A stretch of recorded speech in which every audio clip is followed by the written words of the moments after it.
e ela precisava apenas tocar.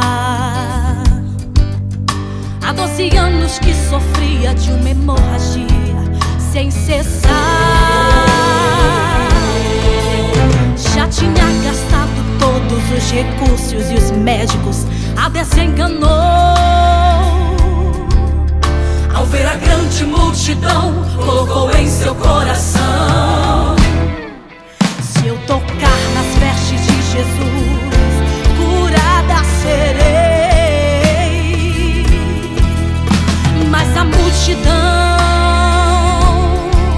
lhe apertava,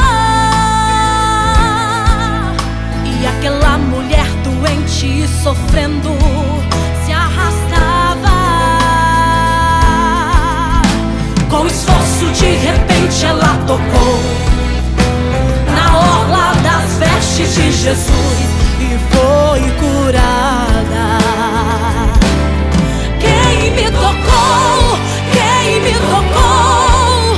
Perguntou Jesus. Quem me tocou? Porque de mim virtude saiu.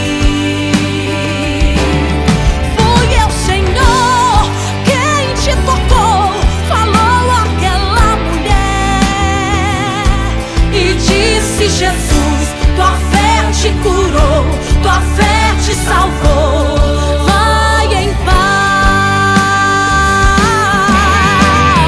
faça igual aquela mulher, tenha fé e seja curado. Mesmo que a multidão todos digam não, vai ter milagre.